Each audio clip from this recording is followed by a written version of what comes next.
차와 투티, 반가워요. 저는 루시아예요. 여러분, 얼마 전에 제 이탈리아 친구들 단체 카톡방이 완전 난리 났어요. 누가 영상 하나를 공유했거든요. 한국 고속도로에서 찍힌 블랙박스 영상이었는데요. 꽉 막힌 도로에서 구급차 사이렌 소리가 들리기 시작하자 앞에 있던 차들이 아무 신호도 없이 왼쪽 오른쪽으로 딱 갈라지면서 가운데 길을 열어주는 거예요. 한두 대가 아니라 보이는 차 전부 다요. 경찰이 통제하는 것도 아니고 방송이 나오는 것도 아닌데 그냥 스스로 움직이는 거예요. 마치 누가 리모컨으로 조종하는 것처럼요. 댓글이 딱 두 종류로 나뉘었어요. 인크레디빌에 이게 진짜 선진국이지 라고 부러워하는 사람들이랑 저거 분명히 연출이야. 어떻게 저게 말이 돼? 라고 의심하는 사람들이요. 저는 그 댓글 보면서 피식 웃었어요. 이탈리아 사람들이 믿지 못하는 이유. 저는 완전히 이해가 가거든요. 왜냐하면 저도 한국 오기 전에 그 영상 봤으면 똑같이 의심했을 거예요. 이탈리아에서 평생 살다 온 사람한테 저 장면은 그냥 영화 한 장면이랑 구분이 안 가요. 근데 지금 저는 6년째 이 나라에 살고 있잖아요. 그래서 단언할 수 있어요. 저거 연출 아니에요? 저거 그냥 한국의 평범한 하루예요. 오늘은 이탈리아 사람들이 왜 저 영상을 믿지 못하는지, 그리고 실제로 한국 구급차가 어떻게 움직이는지 제가 직접 경험한 이야기로 말씀드릴게요. 이 영상이 끝날 때쯤이면 다음에 구급차 사이렌 소리 들릴 때 분명히 지금이랑 다른 감정이 느껴지실 거예요. 그리고 그 구급차 안에서 무슨 일이 일어나고 있는지, 그 차가 병원에 닿기 전에 이미 무슨 일이 시작되는지, 그게 다 얼마짜리 이야기인지도요. 오늘 다 말씀드릴게요. 그러면 먼저 이탈리아 이야기부터 할게요.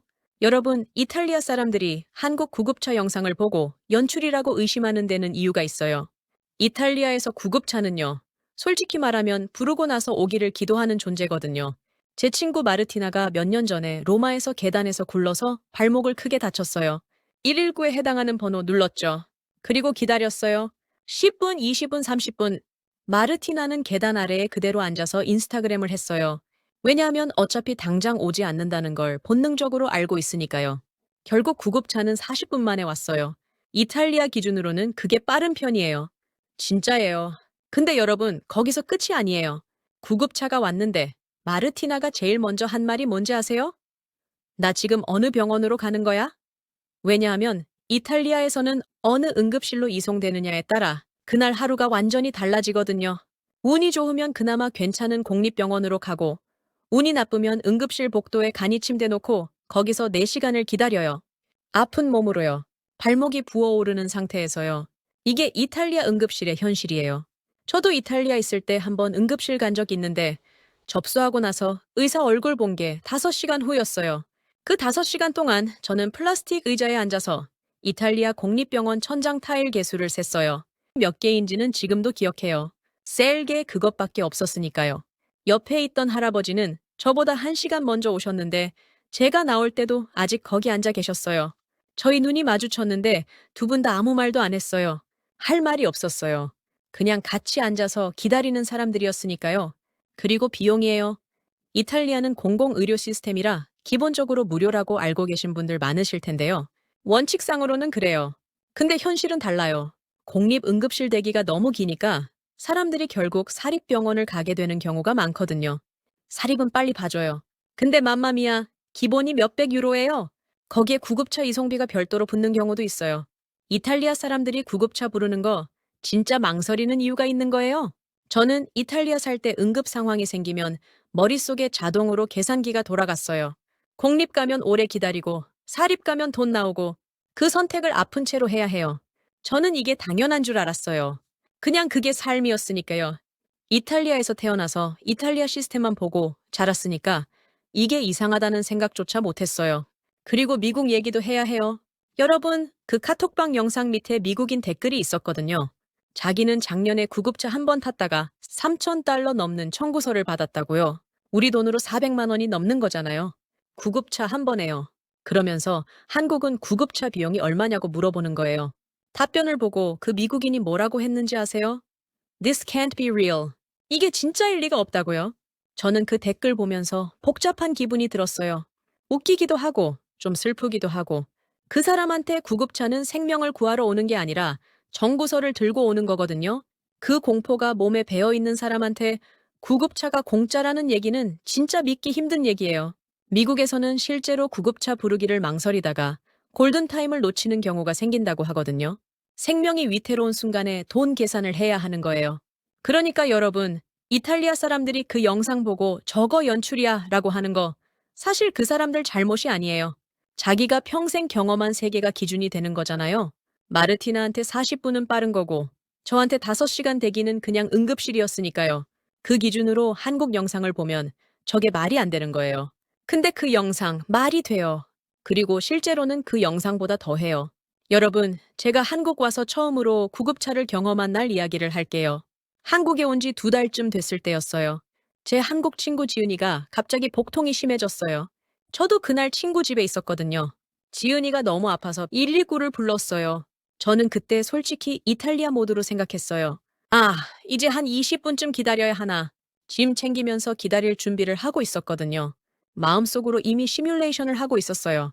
구급차 오면 병원 가고, 병원 가면 접수하고, 접수하면 기다리고, 그게 제가 아는 응급 상황의 순서였으니까요. 근데 7분 만에 구급차가 왔어요. 7분이요? 저는 순간 시계를 잘못 본 줄 알았어요. 다시 봤는데 7분 맞더라고요. 아직 짐도 다 못 챙겼는데요. 근데 진짜 황당한 건 그다음부터였어요. 구급대원들이 들어오자마자 움직이는 게 이탈리아에서 봤던 것과 완전히 달랐어요. 한 명은 바로 지은이 상태를 체크하고 다른 한 명은 태블릿 같은 걸 꺼내 들고 뭔가를 빠르게 입력하기 시작하는 거예요. 군더더기가 없었어요. 들어오자마자 상태 파악, 처치 입력, 3가지가 동시에 이루어지는 거예요. 저라면 들어오자마자 뭐부터 해야 할지 몰라서 그냥 서 있었을 것 같아요. 실제로 저 그 자리에서 그냥 서 있었거든요. 방해되지 않으려고요. 제가 할 수 있는 게 없어서요. 나중에 지은이한테 물어보니까 그 태블릿이 병원으로 환자 정보를 실시간으로 보내는 거였다고 하더라고요. 구급차가 출발하기도 전에 이미 병원 응급실 쪽으로 환자 상태가 전송되고 있었던 거예요. 심전도, 혈압, 산소포화도 같은 생체 데이터가 달리는 차 안에서 병원으로 전송되는 거예요. 저는 그 얘기 듣고 잠깐 멍했어요. 출발도 안 했는데 병원이 이미 알고 있다고요? 여러분, 이게 왜 중요한지 아세요? 이탈리아에서는, 그리고 제가 아는 대부분의 나라에서는 환자가 응급실 문을 직접 열고 들어가는 순간부터 모든 게 시작돼요. 그때부터 의사가 상태를 보고 검사를 지시하고 준비가 시작되는 거거든요. 근데 한국은 구급차가 출발하는 순간 이미 병원에서 준비가 시작돼요. 환자가 응급실에 도착하는 순간 의료진이 이미 그 환자를 알고 있는 거예요. 처음 보는 환자가 아닌 거죠. 의료진 대기, 장비 준비, 심한 경우 수술실 준비까지도 미리 할 수 있는 거예요. 심근경색 같은 경우는 증상 시작 후 1시간 안에 처치가 이루어지느냐 아니냐가 사람 목숨을 완전히 바꿔놓을 수 있거든요. 환자가 병원에 도착하고 나서 그때부터 의사가 상태 파악을 시작하는 것과 이송 중에 이미 다 파악이 돼서 도착하자마자 바로 치료에 들어가는 것, 이 차이가 얼마나 큰지 생각해 보시면 돼요. 한국은 그 시간을 이송 중에 이미 쓰고 있는 거예요. 그날 지은이가 응급실에 도착했을 때 저는 당연히 접수부터 하겠거니 했어요. 이탈리아처럼 서류 쓰고 보험 확인하고 기다리는 거 각오하고 있었거든요. 속으로 이미 플라스틱 의자 찾고 있었어요. 이번엔 뭘 읽으면서 기다리나 생각하고 있었거든요. 근데 들어가자마자 의료진이 이미 대기하고 있었어요. 지은이 이름을 알고 있었어요. 상태를 알고 있었어요. 그냥 바로 들어갔어요.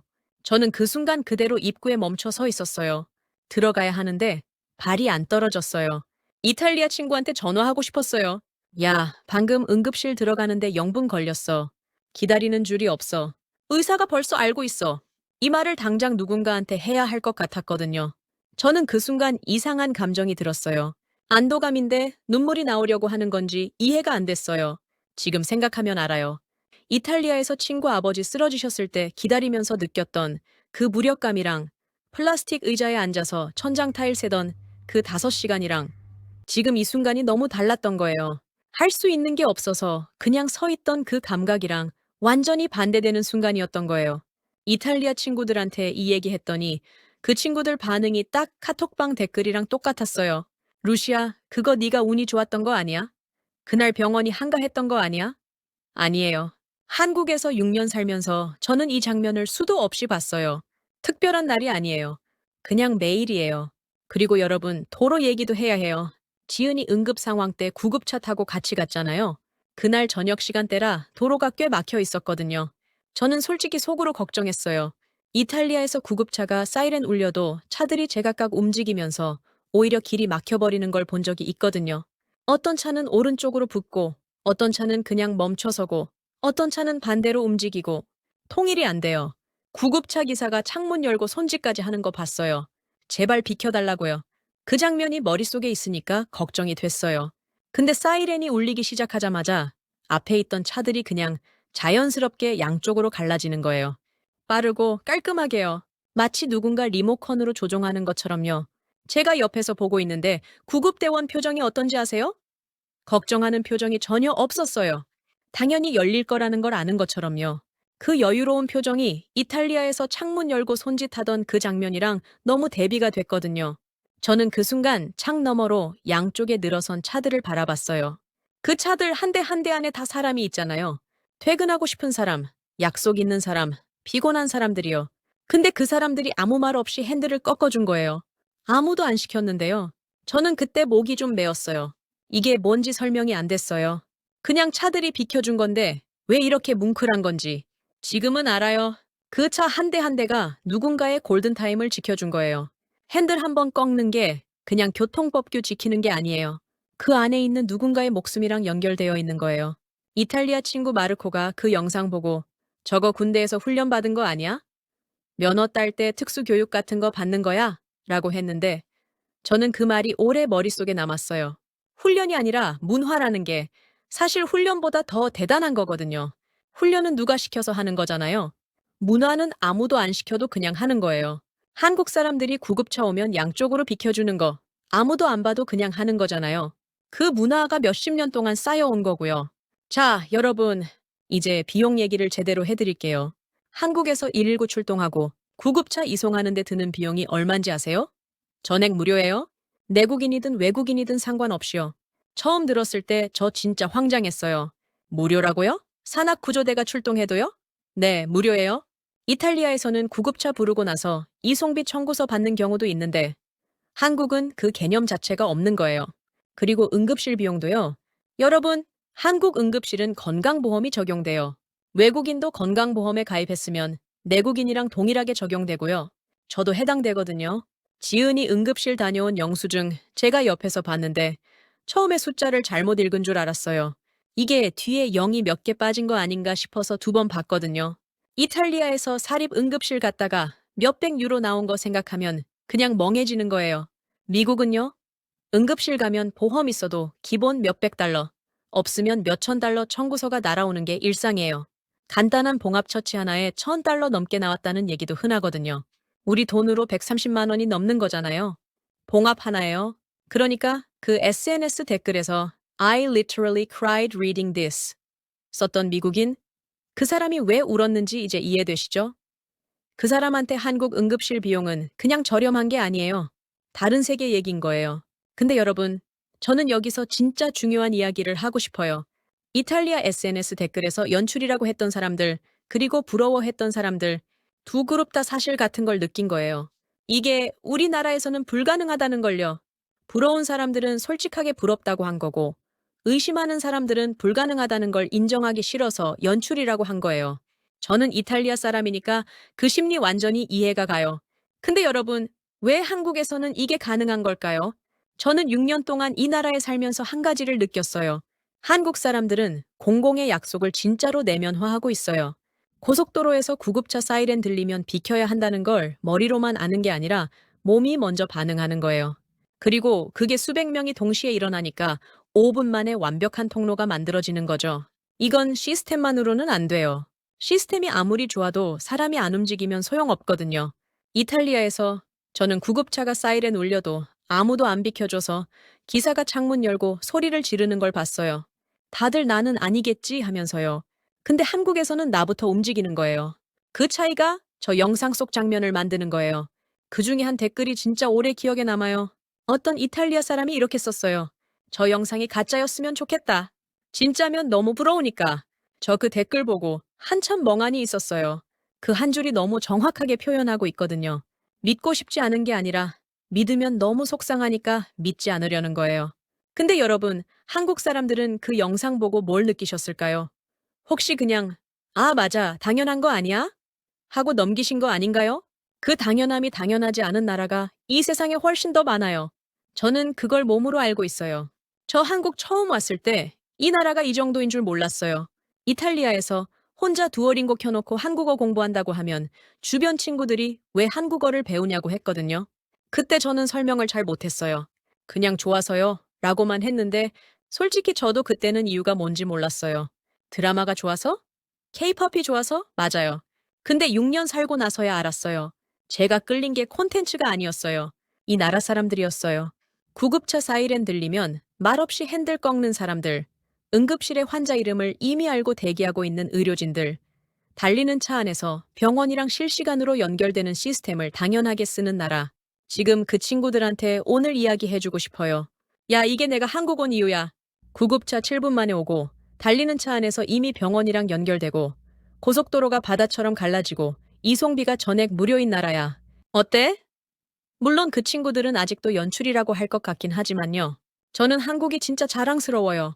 이탈리아 사람으로서 이 말 하는 게 좀 웃기긴 한데, 진심이에요. 한국 구급차가 7분 만에 오는 건 기술 때문만이 아니에요.